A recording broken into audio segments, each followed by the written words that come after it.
প্রয়োজনীয় সংস্কারের পর নির্বাচনের তারিখ ঘোষণা করবে অন্তর্বর্তী সরকার। প্রধান উপদেষ্টার সঙ্গে বৈঠক শেষে জানিয়েছেন বিএনপি মহাসচিব মির্জা ফখরুল ইসলাম আলমগীর। রাজনৈতিক দলগুলোর সাথে সরকারের আলোচনা অব্যাহত রাখার পাশাপাশি এর মধ্য দিয়ে নির্বাচনের একটি রূপরেখা বেরিয়ে আসবে বলে তিনি আশা প্রকাশ করেন। রিপোর্ট সৈয়দ আব্দুল মুহিতের। বিএনপির সঙ্গে আলোচনার মাধ্যমে রাজনৈতিক দলগুলোর সাথে দ্বিতীয় দফা বৈঠক শুরু করল অন্তর্বর্তীকালীন সরকার। বৃহস্পতিবার বিকেলে রাষ্ট্রীয় অতিথি ভবন যমুনায় প্রধান উপদেষ্টা ডক্টর মোহাম্মদ ইউনূসের সঙ্গে বৈঠকে বসে মহাসচিব মির্জা ফখরুল ইসলাম আলমগীরের নেতৃত্বে বিএনপির ৩ সদস্যের প্রতিনিধি দল।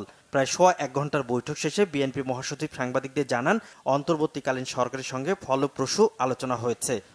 প্রফেসর ইউনূস রয়েছেন, তারা তাদের আন্তরিকতা, যেসব প্রেম, যোগ্যতা দিয়ে খুব দ্রুত তারা একটা স্টেবল অবস্থায় নিয়ে আসতে পারবেন এবং একই সঙ্গে তারা একটা নির্বাচনের দিকেও যেতে পারবেন এবং প্রয়োজনীয় সংস্কারসমূহ তারা পূরণ করবেন বলে আমরা বিশ্বাস করি।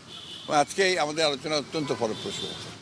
রাজনৈতিক দলগুলোর সাথে এই আলোচনা চলমান থাকবে বলে আশা তার। রাজনৈতিক দলগুলোর সঙ্গে আলোচনা হবে পর্যায়ক্রমে। আমরা কোনো তারিখ বলিনি, বলার প্রয়োজন নেই, উনারই তো তারিখ বলবেন, আমরা তো তারিখ বলবো না। এদিকে বিএনপির সাথে বৈঠক নিয়ে প্রধান উপদেষ্টার কার্যালয় থেকে জানানো হয়, সংস্কারের পাশাপাশি নির্বাচন ও অর্থনৈতিক শৃঙ্খলা রক্ষায় অন্তর্বর্তী সরকারের সাথে কাজ করার আগ্রহ প্রকাশ করেছে বিএনপি।